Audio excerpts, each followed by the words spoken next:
Assalamualaikum warahmatullahi wabarakatuh, sobat-sobat semua. Yang penting bukan tujuan, tapi siapa kamu saat sampai. Seperti kata bijak mengatakan, perjalanan itu membentuk jiwa. Hari ini kita jalan dan terus bertumbuh. Ikuti terus channel ini dan kita akan jalan lagi esok hari.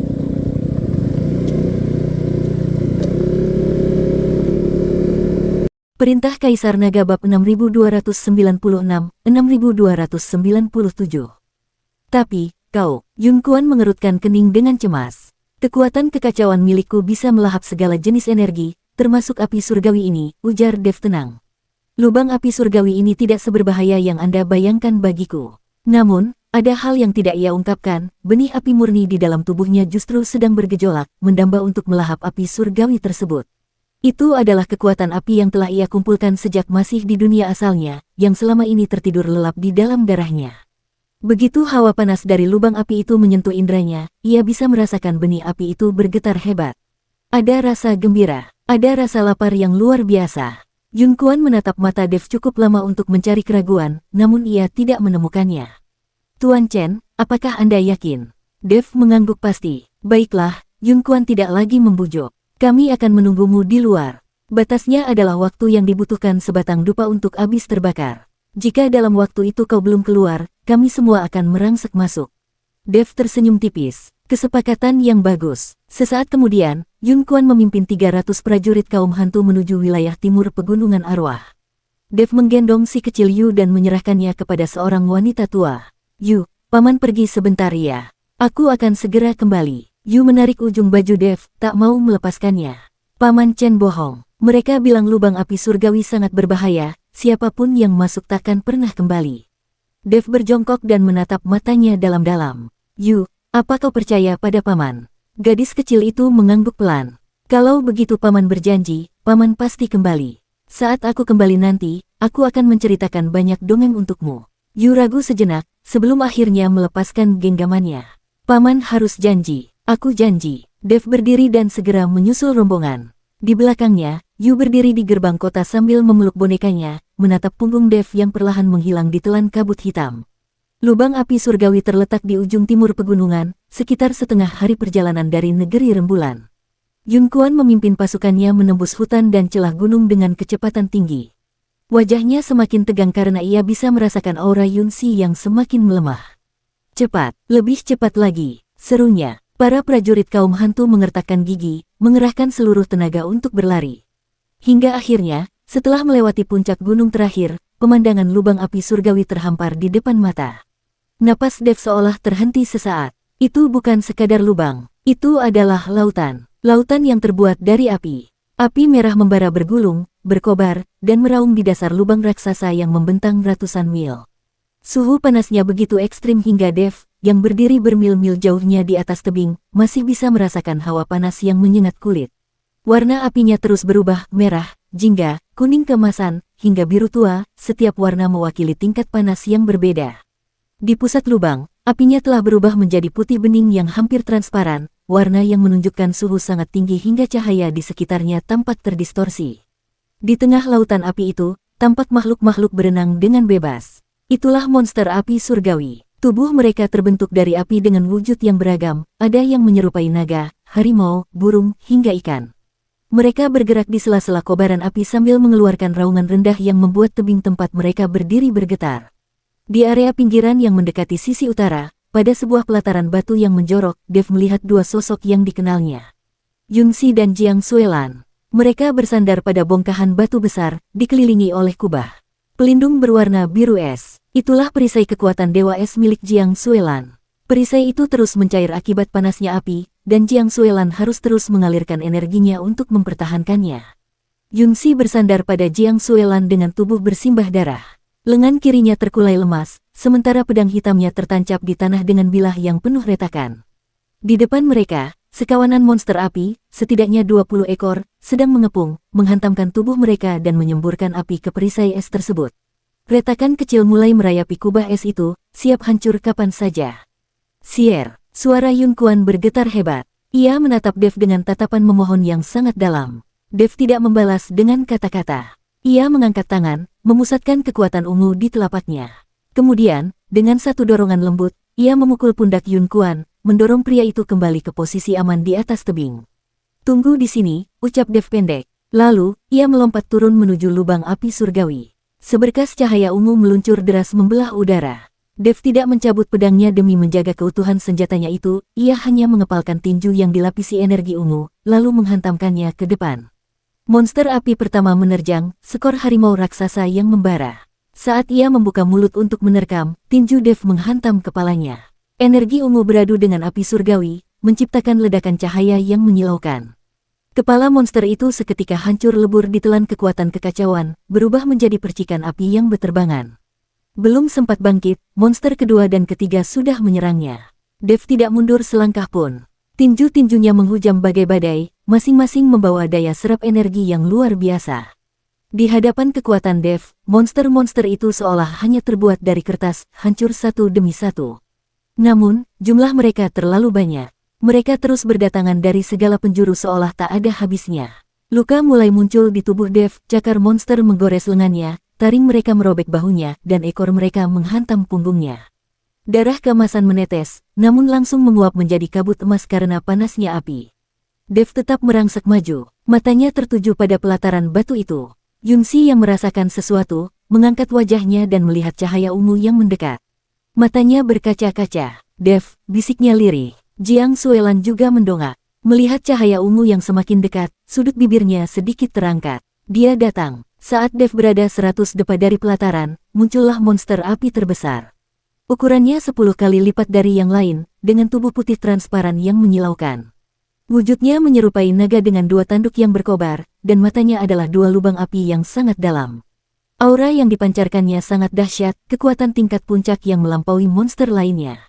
Inilah Sang Raja Monster Api. Sang Raja Monster Api berdiri kokoh di antara Dev dan pelataran batu. Ia membuka rahangnya yang lebar, melepaskan raungan yang menggetarkan jagat. Raungan itu membawa kekuatan api surgawi yang memadat menjadi gelombang kejut api yang dahsyat, menerjang ke arah Dev dengan ganas. Dev tidak menghindar, ia justru menerjang maju menyongsong gelombang itu. Kekuatan kekacauan di sekujur tubuhnya memadat membentuk sepasang zirah ungu yang membungkus kulitnya. Gelombang api itu menghantam zirahnya, namun seketika dilahap, diolah, dan diserap oleh kekuatan kekacauan tersebut. Mata Sang Raja Monster berkilat. Ia seolah menyadari sesuatu, bahwa di dalam tubuh manusia ini, tersimpan sebuah kekuatan yang membuatnya merasa terancam. Namun, ia tidak mundur. Ia kembali membuka rahangnya, mencoba mencabik Dev. Kali ini Dev tidak menggunakan tinjunya. Ia merentangkan tangan kanan dengan jemari terbuka, menghadapkan telapak tangannya tepat ke arah mulut Sang Raja Monster. Pada saat itulah, benih api murni di dalam tubuhnya terbangun sepenuhnya. Itu adalah akumulasi kekuatan api murni yang ia kumpulkan sejak di dunia asal, api kaum iblis, api inti bumi, dan berbagai jenis api lainnya yang selama ini tertidur di relung darahnya. Kini, kekuatan itu terbangun oleh energi dari lubang api surgawi, bagaikan naga raksasa yang membuka matanya setelah tidur panjang. Kekuatan kekacauan berwarna ungu dan benih api murni berwarna keemasan menyatu di telapak tangannya, menciptakan pilar cahaya yang menyilaukan. Pilar cahaya itu melesat masuk ke dalam mulut Sang Raja Monster, menembus tubuhnya hingga tembus ke bagian ekor. Gerakan Sang Raja Monster seketika membeku. Tubuhnya mulai hancur berkeping-keping, dimulai dari kepala hingga perlahan berubah menjadi serpihan bara. Ia melepaskan rintihan rendah yang syarat akan amarah, ketidakterimaan, dan sedikit rasa takut. Kemudian, ia lenyap begitu saja. Bara api yang bertebaran di udara tampak seperti ribuan kunang-kunang yang memenuhi lubang api surgawi dengan warna keemasan. Dev mendarat di pelataran batu, kakinya lemas dan hampir saja ia tersungkur. Yunxi segera berlari dan memapahnya. "Kau gila!" Suaranya bergetar hebat disertai tangis yang tak terbendung. "Siapa yang memintamu datang? Mengapa kau kemari?" Dev menatapnya sambil tersenyum. "Kau lupa. Kita sudah berjanji untuk menyelamatkan kaummu bersama-sama." Yunxi menggigit bibirnya, air matanya mengalir semakin deras. Jiang Suelan yang berdiri di samping mereka hanya menatap Dev dalam diam, namun tangannya bergetar sedikit dan matanya memancarkan emosi yang sulit diungkapkan. "Kau terluka," ujar Jiang Suelan akhirnya dengan suara parau. "Hanya luka luar," jawab Dev. "Bagaimana dengan kalian?" Jiang Suelan menggeleng. "Aku tidak apa-apa." Yunxi yang terluka cukup parah, dia harus segera dibawa pulang untuk diobati. Dev mengangguk, lalu membungkuk untuk menggendong Yunxi di punggungnya. "Ayo jalan." Ia berbalik menuju jalan keluar. Monster-monster api lainnya masih mengerumuni mereka sambil menggeram rendah, namun tak satu pun yang berani menyerang. Saat menatap cahaya ungu di tubuh Dev, keganasan di mata mereka perlahan digantikan oleh rasa takut. Manusia itu telah membunuh raja mereka. Kekuatan yang terpancar darinya membuat mereka gemetar hingga ke sumsum tulang. Langkah Dev mantap. Yunxi yang bersandar di punggungnya dapat merasakan detak jantung pemuda itu kuat, stabil, dan menenangkan. Dev, bisiknya lirih. Ya, terima kasih. Dev tersenyum. Tidak perlu berterima kasih. Berpeganganlah yang erat, aku akan mempercepat langkah. Ia menarik napas dalam, memicu ledakan kekuatan kekacauan dan benih api murni secara bersamaan. Cahaya ungu dan api kemasan menjalin satu sama lain di permukaan tubuhnya, membentuk pilar cahaya yang menjulang ke langit. Ia pun melompat tinggi, membawa Yunxi dan Jiang Suelan keluar dari lubang api surgawi. Di belakang mereka, lautan api di dalam lubang itu tiba-tiba bergulung hebat. Bukan karena amarah, melainkan sebuah resonansi. Begitu berhasil menapakkan kaki di puncak tebing, kaki Dev melemas dan ia langsung berlutut di tanah. Yunxi merosot dari punggungnya dan segera ditangkap oleh Yun Kuan. Sier, sier, suara Yun Kuan bergetar. Ia memeluk putrinya dengan air mata yang tak terbendung. Kau tidak apa-apa, nak. Yunxi bersandar di pelukan ayahnya, mencoba tersenyum di wajahnya yang pucat. Ayah, aku tidak apa-apa. Bagaimana bisa kau bilang tidak apa-apa? Sahut Yun Kuan perih melihat putrinya bersimbah darah. Ia segera berteriak, tabib. Mana tabib? Dua tabib kaum hantu segera datang memeriksa. Lengan kiri patah, 3. Tulang rusuk retak, dan organ dalam mengalami luka ringan. Namun bagi seorang putri kaum hantu, itu bukan luka yang mematikan. Yang paling mengkhawatirkan adalah energi kegelapan di tubuhnya yang hampir terkuras habis serta sukmanya yang tersengat panas api surgawi. Butuh istirahat total, ujar tabib senior itu lega. Luka Tuan Putri tidak terlalu gawat, hanya saja ia kelelahan luar biasa. Ia akan pulih setelah beristirahat. Setelah merasa tenang, Yun Kuan menoleh ke arah Dev yang duduk di tanah sambil terengah-engah. Keadaannya tidak jauh lebih baik dari Yunxi, tubuhnya penuh goresan monster api, darah kemasan merembes keluar, dan energinya terkuras lebih dari separuh. Namun matanya tetap bersinar terang. Yun Kuan mendekat dan membungkuk dalam-dalam. Terima kasih banyak. Mulai hari ini, Anda adalah tamu paling terhormat di negeri rembulan. Apapun perintah Anda, kami semua siap melaksanakannya, bahkan jika harus mempertaruhkan nyawa. Dev melambaikan tangan. Jangan berterima kasih padaku. Bawa mereka pulang dulu untuk diobati. Yun Kuan mengangguk dan memerintahkan prajurit untuk memapah Yunxi. Jiang Suelan menolak bantuan, meski energinya terkuras, lukanya lebih ringan.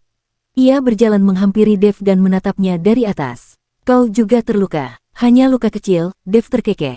Istirahat sebentar juga sembuh. Jiang Suelan terdiam. Ia mengulurkan tangan, mengumpulkan cahaya biru es di telapaknya, lalu menempelkannya lembut di bahu Dev. Hawa dingin yang menyegarkan mengalir masuk, mengusir rasa panas yang menyengat dari luka-luka Dev. Terima kasih, ujar Dev merasa lebih nyaman. Jiang Suelan menarik tangannya kembali.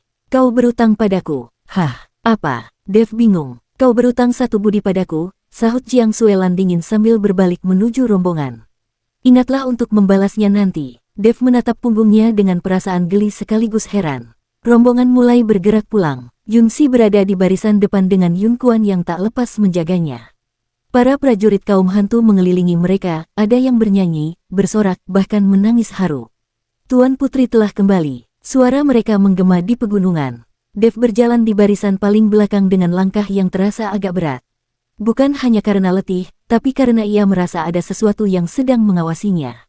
Perasaannya sangat halus, seolah ada benang tak kasat mata yang terulur dari arah lubang api surgawi dan tertambat lembut di ulu hatinya. Ia berhenti sejenak dan menoleh ke belakang. Lubang api surgawi masih membara, namun tampak lebih tenang dari sebelumnya. Monster-monster api di dalam sana tidak lagi meraung, melainkan merunduk diam di dalam api, seolah sedang menantikan sesuatu.